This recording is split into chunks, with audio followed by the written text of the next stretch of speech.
آج کی ویڈیو میں ہم آپ کو موت کے فرشتے کی موسیٰ علیہ السلام سے ملاقات کے بارے میں بتائیں گے۔ موسیٰ علیہ السلام کی وفات کب ہوئی اور موسیٰ علیہ السلام نے ملک الموت کو تھپڑ کس وجہ سے مارا تھا، اور جب موسیٰ علیہ السلام کا آخری وقت آیا تو انہوں نے اپنی آخری خواہش کیا بتلائی۔ ان سب باتوں کو جاننے کے لیے ویڈیو کو آخر تک ضرور دیکھیں۔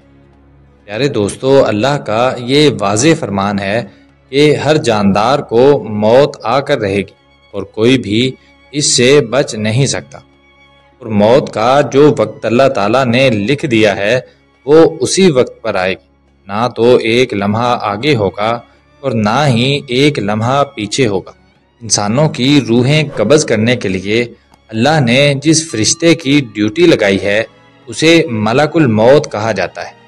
یہ مومنوں کی روحیں انتہائی خوبصورت شکل میں آ کر قبض کرتے ہیں، لیکن جب کافروں کی روح قبض کرنے آتے ہیں تو انتہائی خوفناک شکل میں آتے ہیں۔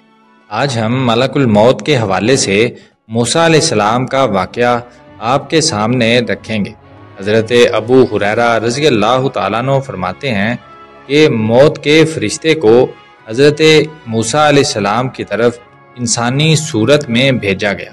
جب وہ فرشتہ موسیٰ علیہ السلام کے پاس آیا اور اس نے آ کر حضرت موسیٰ علیہ السلام کو کہا کہ میں آپ کی جان لینے آیا۔ موسیٰ علیہ السلام نے یہ سنا تو اسے تھپڑ رسید کر دیا۔ اس تھپڑ نے ملک الموت کی آنکھ پھوڑ دی۔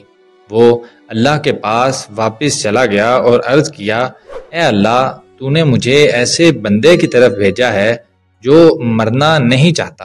اللہ نے اس کی آنکھ درست فرمائی اور کہا کہ ان کے پاس دوبارہ چلے جائیں اور انہیں جا کر کہیں کہ اپنا ہاتھ کسی بیل کی پشت پر رکھیں، انہیں ہر بال کے عوض جو ان کے ہاتھ کے نیچے آئے گا 1 سال زندگی ملے گی۔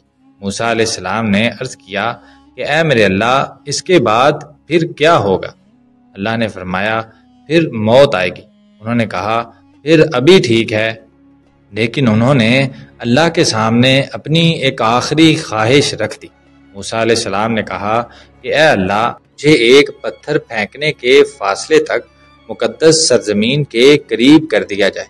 حضور صلی اللہ علیہ وسلم نے فرمایا، اگر میں وہاں ہوتا تو تمہیں راستے کی ایک جانب سرخ رنگ کے ٹیلے کے نیچے ان کی قبر دکھا دیتا۔